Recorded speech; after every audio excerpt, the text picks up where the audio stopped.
Welcome back. Last time we went over 3 strategies for wrapping up your conclusion paragraph in a meaningful, interesting way. You could ask yourself, so what? And then brainstorm answers. One of them could likely be a great closer. You could give your readers a call to action. Tell them to go out and do something, or challenge them to change their attitude about something. You could find a broad implication or a specific application for what you've said in your paper and close with that.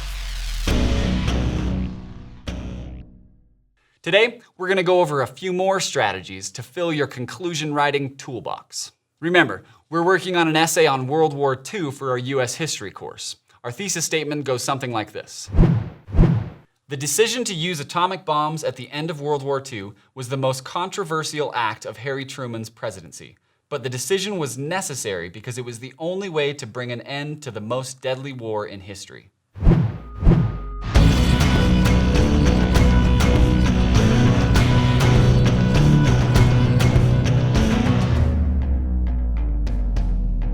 You could close your essay with a hypothetical what-if question.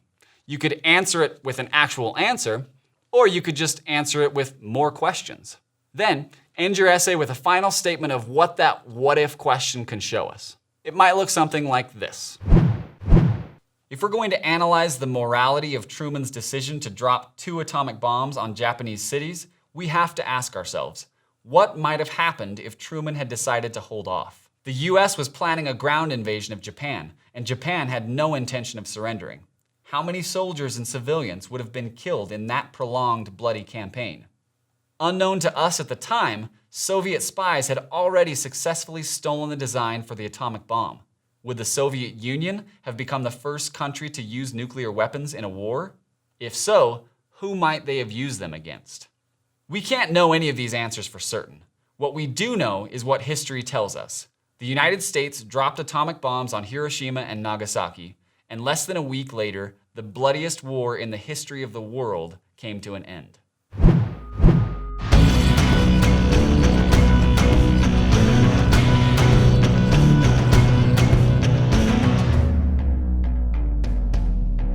Another effective strategy for giving your reader some final food for thought is to turn their attention to the future. Just analyze how the topic you've covered in your paper might affect the future.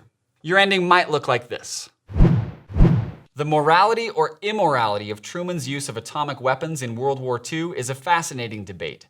However, far more significant is the debate about how these devastating weapons will be used in the future. We have a responsibility as a country, as a world, to give that debate the attention it deserves.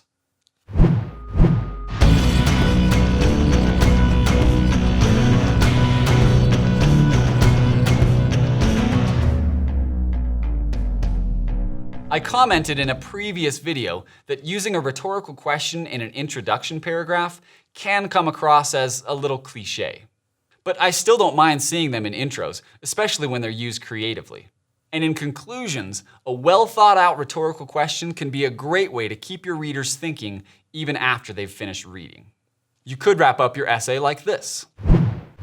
Those who disapprove of Truman's decision claim that any use of an atomic weapon against a civilian population is downright evil. And they're right. But let's face it, war is downright evil. And this was not a war the United States chose to have. It was a conflict forced upon them by others. In the end, we must ask ourselves, is it better to end a conflict with one sudden and decisive act of violence, or to allow the conflict to continue and necessitate millions of smaller but no less horrific acts of violence?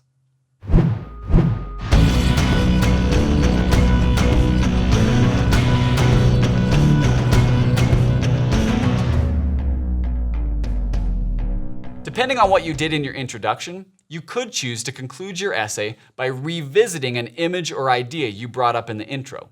Let's say your introduction looks something like this. In July of 1945, United States President Harry S. Truman was in Potsdam, Germany, meeting with World War II allies when he received exciting news. The top-secret Manhattan Project had achieved a successful detonation test. The United States was now the first world power to possess an atomic bomb. But that knowledge came loaded with great responsibility. Truman was eager to win the war against Japan, but he knew that any use of this new weapon would be devastating to the Japanese civilian population. At the time, American troops were preparing for a ground invasion against Japan. Truman asked General George Marshall to estimate likely casualties. Truman later wrote, "It was his opinion that such an invasion would cost at a minimum 250,000 American casualties. In that moment, he made his decision. This war had already cost too many American lives. It was time to end the conflict. The decision to use atomic bombs at the end of World War II was the most controversial act of Harry Truman's presidency. But the decision was necessary because it was the only way to bring an end to the most deadly war in history." In this introduction, we used a narrative style to tell the story of the moment when President Truman made this decision. We also used a direct quote from the president. To come full circle, we could use another direct quote from President Truman to finish the narrative we started in the intro. Our conclusion might end up looking something like this. After the war, Truman knew he had blood on his hands, so to speak. He was responsible for a choice that instantaneously cost the lives of well over 100,000 Japanese civilians. But he did not regret his decision. Of course, he would have preferred to avoid any casualties, regardless of what country the victims were from. But Japan had not allowed him that option. He later wrote, "It was a question of saving hundreds of thousands of American lives. I couldn't worry about what history would say about my personal morality. I made the only decision I ever knew how to make. I did what I thought was right."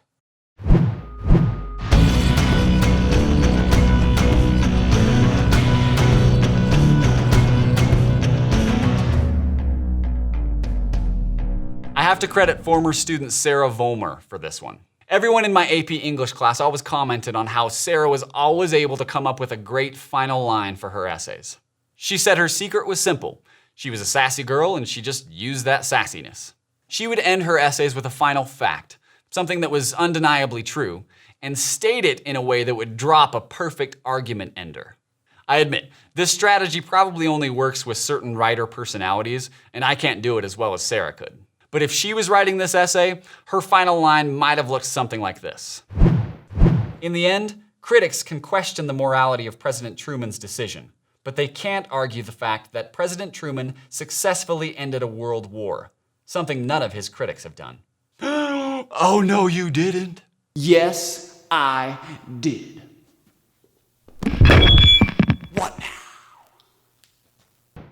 It's your turn. It's time to go to work.